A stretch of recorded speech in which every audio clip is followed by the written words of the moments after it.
ಕರ್ನಾಟಕ ಬುಲ್ಡೋಜರ್ಸ್ ತಂಡದ ಸ್ಟಾರ್ ಆಟಗಾರ IPLನಲ್ಲಿ ಆಡಲೇಬೇಕು, ಅದು RCB ಟೀಮ್ಗೆ ಬೇಕೇ ಬೇಕು ಅಂತಿದ್ದಾರೆ ಅಭಿಮಾನಿಗಳು.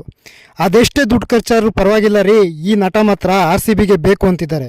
IPL ಶುರು ಆಗೋಕ್ಕೆ ಇನ್ನು ಕೆಲವು ದಿನ ಮಾತ್ರ ಬಾಕಿ ಇದೆ. ಆದರೆ ಕನ್ನಡ ಕ್ರಿಕೆಟ್ ಅಭಿಮಾನಿಗಳು ಕಣ್ಣು ಮಾತ್ರ CCL ಮೇಲೆ ಇದೆ. ಹೌದು, CCL ಕ್ರೇಜ್ ಇಷ್ಟು ಮಟ್ಟಿಗೆ ಹೆಚ್ಚಾಗೋಕ್ಕೆ ಕಾರಣನೇ ನಮ್ಮ ಕರ್ನಾಟಕ ಬುಲ್ಡೋಜರ್ಸ್ ತಂಡ. ಯಾರಪ್ಪ ಅದು RCBಲಿ ಆಡೋ ನಮ್ಮ ಕನ್ನಡ ನಟ ಅಂತೀರಾ? ಅವರೇ ರೀ ನಮ್ಮ ಡಾರ್ಲಿಂಗ್ ಕೃಷ್ಣ. ಇವರು ಬ್ಯಾಟ್ ಹಿಡಿದ್ರೆ ಸಾಕು, ಎದುರಾಳಿ ತಂಡದ ಬೌಲರ್ಗಳ ಎದೆಯಲ್ಲಿ ನಡುಕ ಶುರುವಾಗುತ್ತೆ. ಆ ರೀತಿ ಇದೆ ಇವರ batting. 3 match 6 innings 4 half century 274 run ಬಾರಿಸಿ CCL 2024ರ ಟಾಪ್ ರನ್ ಸ್ಕೋರರ್ ಆಗಿರುವ ಕರ್ನಾಟಕ ಬುಲ್ಡೋಜರ್ಸ್ನ ಡೈನಮಿಕ್ ಬ್ಯಾಟ್ಸ್ಮನ್ ಡಾರ್ಲಿಂಗ್ ಕೃಷ್ಣ ಈಗ ಸಿನಿಮಾ ಫ್ಯಾನ್ಸ್ ಜೊತೆಗೆ ಕ್ರಿಕೆಟ್ ಫ್ಯಾನ್ಗಳ ಡಾರ್ಲಿಂಗ್ ಕೂಡ ಆಗಿದ್ದಾರೆ. ಅವರ ಆಟಕ್ಕೆ ಫಿದಾ ಆದ ಅಭಿಮಾನಿಗಳು ಇವರು RCBಗೆ ಬರಲೇಬೇಕು ಎಂದು ಸೋಷಿಯಲ್ ಮೀಡಿಯಾದಲ್ಲಿ ಟ್ರೆಂಡ್ ಕ್ರಿಯೇಟ್ ಮಾಡಿದ್ದಾರೆ. ಇನ್ನು 2024ರ ಸೆಲೆಬ್ರಿಟಿ ಕ್ರಿಕೆಟ್ ಲೀಗ್ನಲ್ಲಿ ಕರ್ನಾಟಕ ಬುಲ್ಡೋಜರ್ಸ್ ತಂಡ 3 ಮ್ಯಾಚ್ ಆಡಿದ್ದು 3ರಲ್ಲೂ ಭರ್ಜರಿಯಾಗಿ ಗೆಲುವು ಸಾಧಿಸಿದೆ. ಮೊದಲನೇ ಮ್ಯಾಚ್ ಅನ್ನು ಮುಂಬೈ ಹೀರೋಸ್ ವಿರುದ್ಧ 38 ರನ್ಗಳಿಂದ ವಿಜಯ ಸಾಧಿಸಿತು. ಟೆಸ್ಟ್ ಮಾದರಿಯ ಈ ಮ್ಯಾಚ್ ಅನ್ನು 2ನೇ ಇನ್ನಿಂಗ್ಸ್ನಲ್ಲಿ ಕೃಷ್ಣ 18 ಎಸೆತದಲ್ಲಿ ಅಜಯ್ 55 ರನ್ ಬಾರಿಸಿದರು.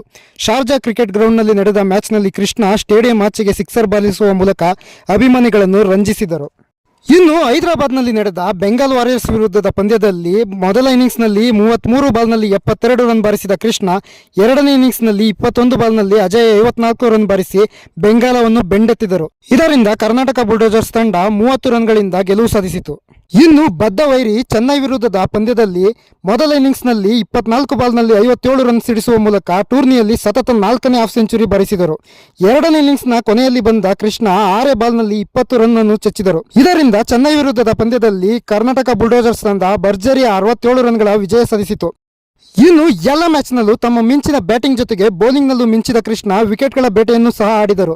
ಇದರೊಂದಿಗೆ ನಾನು ಸಿನಿಮಾ ರಂಗದಲ್ಲಿ ಮಾತ್ರವಲ್ಲ, ಕ್ರಿಕೆಟ್ನಲ್ಲೂ ಉತ್ತಮ ಆಲ್ರೌಂಡರ್ ಎಂಬುದನ್ನು ತೋರಿಸಿಕೊಟ್ಟರು. ಟೂರ್ನಿಗೂ ಮುಂಚೆ ನಾನು ಶುಭ್ಮನ್ ಗಿಲ್ ರೀತಿಯ ಆಟಗಾರ ಎಂದು ಹೇಳಿದ್ದ ಕೃಷ್ಣ, ಶುಭ್ಮನ್ ಗಿಲ್ ಗುಜರಾತ್ ಟೈಟನ್ಸ್ ತಂಡ ಪ್ರಶಸ್ತಿ ಗೆಲ್ಲಲು ಯಾವ ರೀತಿ ಆಟ ಆಡಿದರೋ ಈ ಬಾರಿ ಕರ್ನಾಟಕ ತಂಡ ಪ್ರಶಸ್ತಿ ಗೆಲ್ಲಲು ಕೃಷ್ಣ ಕೂಡ ಅದೇ ರೀತಿಯ ಪಣ ತೊಟ್ಟು ಆಟ ಆಡುತ್ತಿದ್ದಾರೆ. ಇನ್ನು ಕೃಷ್ಣ ಅವರಲ್ಲದೆ ಕಿಚ್ಚ ಸುದೀಪ್ ಅವರ ಕ್ಯಾಪ್ಟನ್ಶಿಪ್ ಮತ್ತು ಕೀಪಿಂಗ್, JK ರವರ ಆಲ್ರೌಂಡರ್ ಆಟ, ಸುನಿಲ್ ರಾವ್ ಅವರ ಬೌಲಿಂಗ್, ರಾಜೀವ್ ಪ್ರದೀಪ್ ರವರ ಬ್ಯಾಟಿಂಗ್, ಕರಣ್ ಆರ್ಯರ್ ಅವರ ಖತರ್ನಾಕ್ ಆಟ ಹಾಗೂ ಉಳಿದ ಆಟಗಾರರ ಬೊಂಬಾಟ್ ಬ್ಯಾಟಿಂಗ್, ಬೌಲಿಂಗ್ ಮತ್ತು ಫೀಲ್ಡಿಂಗ್ನಿಂದ ಈ ಬಾರಿ ಕರ್ನಾಟಕ ಬುಲ್ಡೋಜರ್ಸ್ ತಂಡ ವಿಜೃಂಭಿಸುತ್ತಿದೆ. ಇದೇ ರೀತಿ ಭರ್ಜರಿ ಆಟ ಮುಂದಿನ ಮ್ಯಾಚ್ಗಳಲ್ಲೂ ಆಡಿದರೆ ಈ ಬಾರಿ CCL ನಮ್ಮದೇ.